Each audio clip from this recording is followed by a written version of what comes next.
Hello Scalextric fans, Mike here, and today we're going to be talking tuning tips. Every year we have our advent calendar for Christmas where we try and give you some extra advice on how you can maximise your slot racing experience. And today I'm joined by a slot car expert in Gary Skipp. How are you doing? I'm very well, pleased to meet you. Welcome to Scalextric HQ. It's a pleasure. Now you've worked with us a few times in the last few years on advent calendar, correct? That's right, I've been writing the articles for the last 3 years. Brilliant, and you're an expert in slot racing? That's right, yeah, I've been racing for 15 years since I was 15. Wow, fantastic. And today you're going to be giving me some tips on how I can maximise my speed and performance in my slot car. That's right. Now, I'm not too good when it comes to racing. I've showed the viewers at home that I'm quite slow, so I've picked my BTCC Andy Jordan's 2018 Pertec car. And Gary, you're going to show me how I can get the most speed out of this, correct? Yeah, no problem at all. I've just picked up this Mercedes AMG GT3. Oh, lovely. I'll be taking the body off, looking under the hood, making some adjustments, and you can follow along. Fantastic. Well, let's get stuck in then. Okay, so the first thing we're going to do is take the body off and we'll have a look at what's inside. Okay. You need a small posi screwdriver. Yep. There's 3 screws on the base of the Scalextric cars, so it's just a case of removing those. And then it's always best to keep the screws somewhere where you can see them, so I'm just going to move mine to this red mat. Perfect. Okay. Yeah. You want to have a go?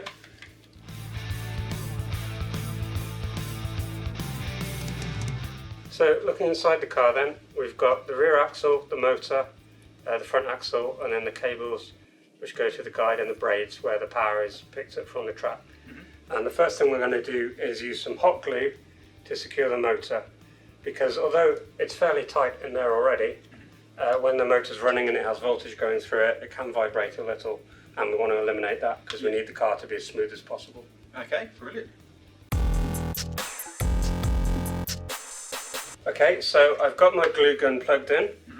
It's just starting to melt now so that we know it's up to temperature. And what we're going to do is run a bead of glue just down either side of the motor. So Okay. I'll just get these cables out of the way so they don't get involved. And it's just a case. So going down the side, squeezing the trigger gently. And if you've ever done welding, you can use the same sort of action by going back on yourself every time you go forward. Okay. And then just switch sides. Don't worry about the little strand, we'll get rid of that later. Is there sort of an ideal amount that should be on there, or was it just? I would go with less is more. Yeah. You can remove this stuff later, but I would not cake it. So as you can see, it's just a small amount that I've used really. So we'll move that out of the way. Over to you. Okay. Is that okay? Yep, that looks Yeah, good to me. straight on, yeah. It looks good. Just get rid of these strands. I'll hook that there and I'll turn off the gun. We've glued our motors. What are we doing next? A bit more gluing. We're going to put some glue now on the rear axle bearings so that they are firmly fixed into the chassis. This will also reduce the vibrations. Brilliant. So we're going to use super glue for this. I've got this very tiny pot of super glue. And what's important with working with super glue is that you don't spill it everywhere. Right. So what I like to do is just put a small drop on the end of a toothpick. So I'm going to do that first. And then what we want to do is just right in the corners where the bearing meets the chassis, you just want to get that in so it sets there. So I'm going to do that another 3 times, one for each of the contactable edges. And again, I'm just putting a tiny little drop on this toothpick.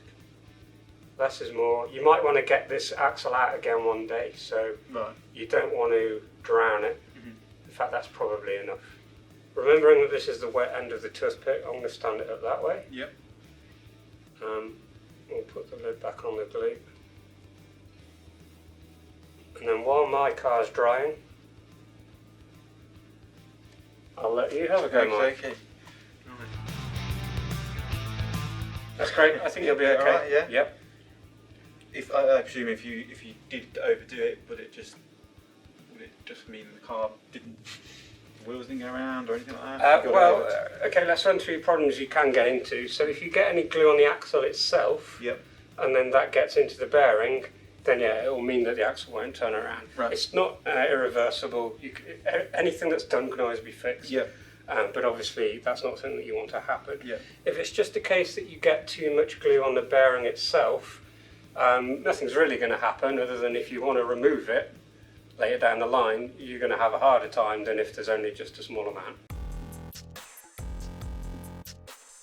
Okay, Mike, so now we've got the rear axle and the motor glued in. Yep. It's time to put some power through the car. Brilliant. And what we're going to do next is to true the wheels and tyres. Okay. And what that means is that the wheels and tyres obviously are round, but they're not perfectly round. No. And what we want to do is make them so they are perfectly round, so that when your car's going down the track, it's not like a 50p piece or an egg going head over tail. It's going to be perfectly round and smooth. So we're going to take the rear tyres off. Yep.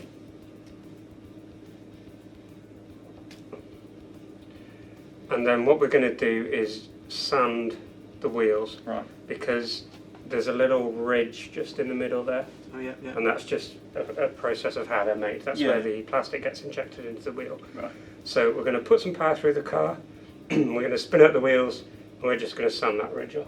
Okay. So what we need is some track and some power. Is that something you can provide for me? You know what? I thought he's going to need some track and some power. So here we go. Wonderful. One track. Yeah.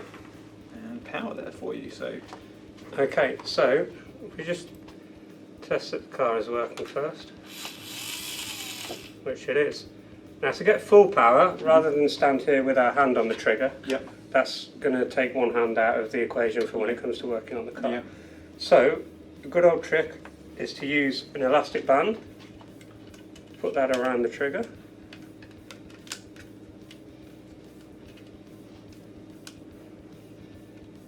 So now that should be on full power now. Yeah, there you go.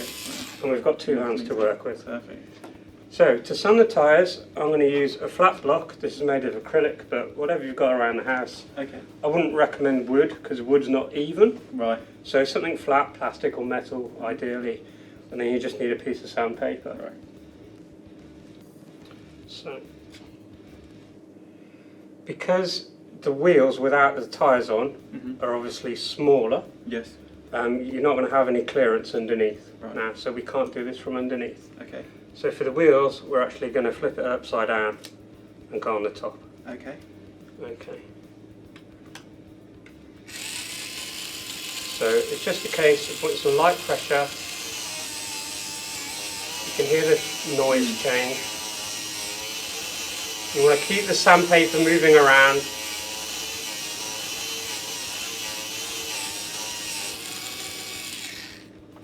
Take a quick look at it. It's getting even. What we're looking for is a consistent texture. Okay. So we can see the edges here where they've gone grey, so Yeah. they've been sanded, but we've still got a shiny ridge around half of the wheel. It's okay here, but here we've got a shiny ridge. Yeah, So yeah. I'm going to keep going. Yep. For a second.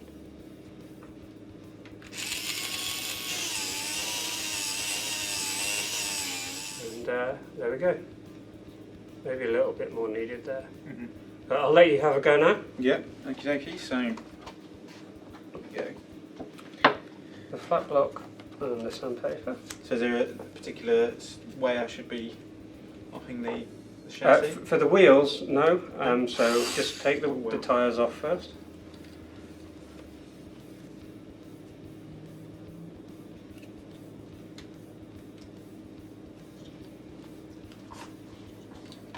Wow, so see mine are bright yellow. Yep, you've got the lovely yellow wheels from the Pertec BMW. So as you said, over the top, is that right? Yep, over the top. So you put that in the corner. Like this? Yep. Yep. And then with the car on the track, turn it over and you can sand it from And the then top. that way or whichever's. Whichever you feel, you know, you're going to have to do them both, so. Yeah.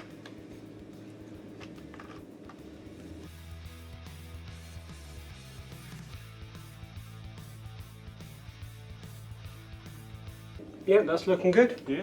Yep. You can really see the the yellow on there. Yeah, so as you've noticed, we've got quite a lot of plastic shavings now from the wheel that have come into the car. Yep. And it's going to be important for us to clean that. Okay. But before we do that, we're going to sand the tyres, and that's only going to create more dirt. Okay, so we'll clean it all at the end. Okay, brilliant. Okay, Mike, so now that we've got the rear wheels nice and true, Yep. we want to focus on the tyres. And the first thing we're going to do is move the front tyres to the rear axle, Right. so that we can get those nice and round as well. The benefit of having true front tyres is that, first of all, you're going to get the shape of them correct, Okay. because they won't be perfectly flat. And secondly, if we're going to make them a bit smaller in diameter, it'll mean that the guide blade sits in the slot better. Right. So that will mean you have less chance of coming out on the corners. Okay. So the rear tyres fit on the front tyres rather fit on the rear wheels. Yep. They do look a bit narrow, but that doesn't really matter for now.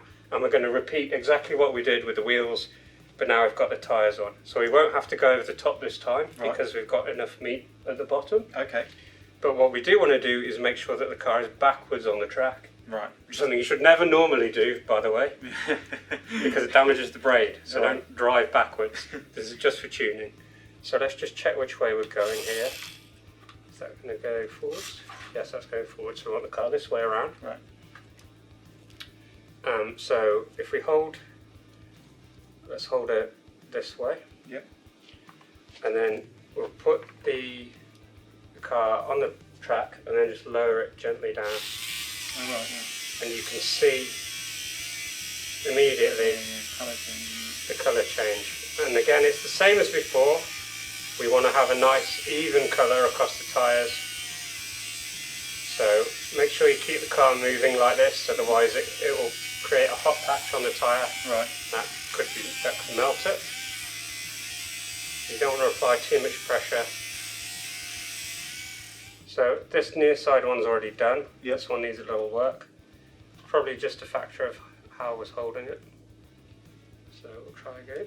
There's still a little bit of work to do on that one, but let's get you having a go with your BMW. Okay, okay. See what you can achieve. Right. So, wheels off. Yeah, the tyres off and onto the rear. I think yours are the same size, so they should just fit straight on. Yeah, they are. Just make sure they're seated properly. What am I looking for? Just that they. Just that there's no bulges or big lips on the edges. Okay. Because if you take them to the sandpaper when they're not seated properly, Right. it'll sand the wrong shape into them. Okay. Okay. So you want the front of the car facing me on the right hand side. Yep. And then you want to just lower that gently. I'd hold the sandpaper at the side. Yeah. It's not the biggest piece, I've made this a bit difficult for you to use it. So before we do the rear tyres, it's just a case of moving those front tyres back to the front of the car. Okie dokie. It's coming off there. Yep. Get a lot of rubber granules. No, that looks good. Yeah. We'll make a pit stop mechanic out of you yet. Okay, so now we've treated the front tyres. It's just a case of doing exactly the same with the rear. Brilliant. The rear tyres are important because this is where you get your grip from. Right. So it's very important that they're flat. Okay. So we'll put our rear tyres that we had to one side. We'll fit them back on the rear wheels. And then again, it's just a case of doing exactly the same thing. We've got our flat plate and our sandpaper. You're just going to lower the car down.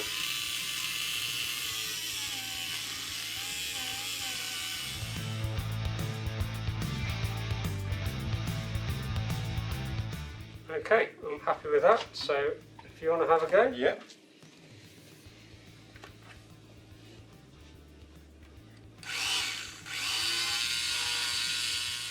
Yeah, I think you got it there. Yeah. Perfect. So now that we've made a big mess, what we need to do is clean up. So there's a couple of ways we can do this. Obviously for the track, it's just a case of wiping it clean with a rag, and then that's gone. I wouldn't do this on your living room floor. Don't tell your mum. And then for the car, we've got to do two things. We've got to clean the tyres because they're still full of rubber granules, and then we've got to clean all the rubber out of the chassis as well. Okay. So if you've got something like an old toothbrush, you can just give it a bit of a spruce up. Yours will be easier because you've got yellow wheels, whereas mine are black, so I can't really see what I'm doing. While I give you the toothbrush, I'm going to show you how you can clean your tyres. Okay. So I've got a roll of gaffer tape here.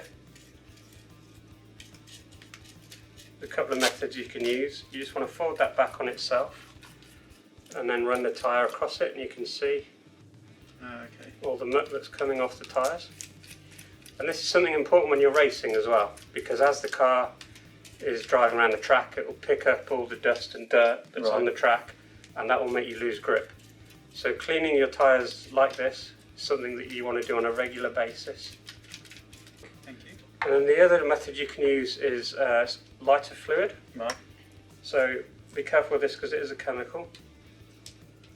And then it's just a case, I'll do this on the fronts, pouring a little bit on, and then with a rag turn it and wipe it off. Okay. And this is just as good as the tape. There isn't one better than the other. It's just a different method.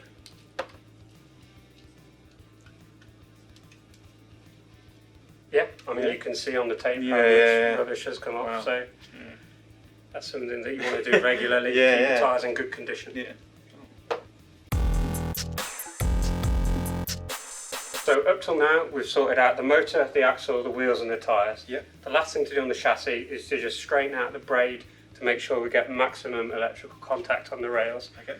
So this isn't very difficult at all.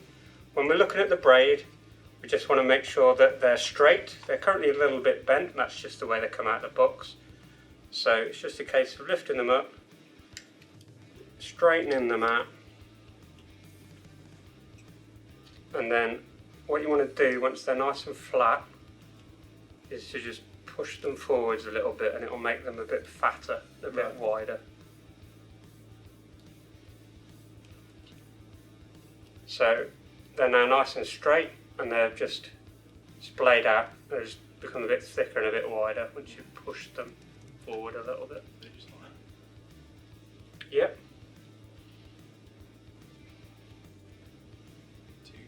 It's a little bit bent, but it's the right shape. Yep. Perfect. Okay. Okay, so everything we've done so far has been great, but it's been focused more on the chassis. We've not actually done anything to the body. No, well, that's the next thing we're going to do. So it's the final thing for us to do. Right. And the modifications we're going to make to the body are so that when it's assembled onto the chassis, it can float around. Okay. And the reason that that's important is because when the car goes over joints in the track or when it's cornering, we want the body to act as a mass damper, so it absorbs any shocks and bumps. Right. Because if the car is, if the chassis and the body are screwed tightly together, the whole thing's very solid, so it can't move around and it can't flex. So this is something that will give your car a massive improvement in smooth handling, and it'll also help it with the grip as well, because it'll allow the chassis to flex slightly. Okay. So what we need to do inside the body, there are a couple of little lugs and clips that just stop the body from moving around, and in your case there's some on the chassis as well. Okay. So we're going to take a scalpel and we're just going to cut them off. Okay. The other thing we're going to do is at the rear of the car you've got this bearing retainer. Yeah. Now we glued our bearings in, one of the first things we did. Right. So we can get rid of this. It's just dead weight. All it needs is a grab with the pliers and it should just come off. To cut the lugs off the body, so let's see, you've got 1, 2, 3, 4 on your body. The MG only has 2 at the rear. Right. And then on your chassis, again, you've got 4 on the sides and 2 at the back where the back bumper is. Okay, yeah. And I've only got 2 on my chassis. Brilliant. So we're going to take a scalpel. Yep. I've got a fresh blade in this, so it's very sharp, so be careful. And then we're just going to trim off these little retainers. Okay, so that's the first one.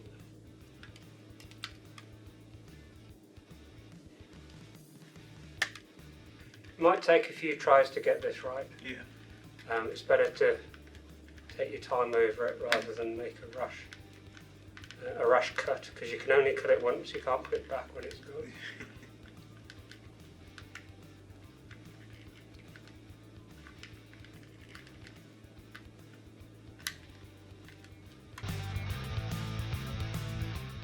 So how am I looking there then?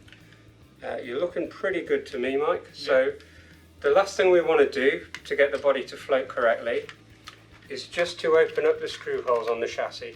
Right. Because sometimes the screws can catch on the edges of these holes, and if they do that, then the body's not going anywhere, regardless of what else you cut off.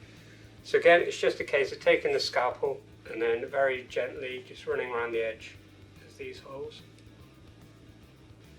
just to take a small shaving.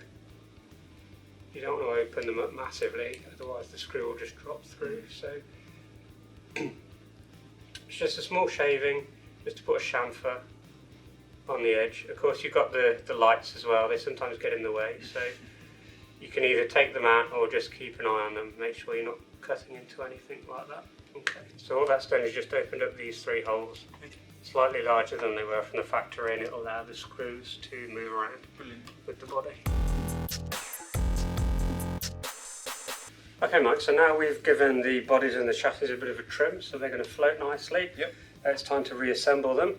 But what we want to take care to do this time is when we tighten the screws, we're not going to tighten them fully tight, probably 3, 4, 5 turns, and that's it. And then they'll rock nicely on the chassis. Okay.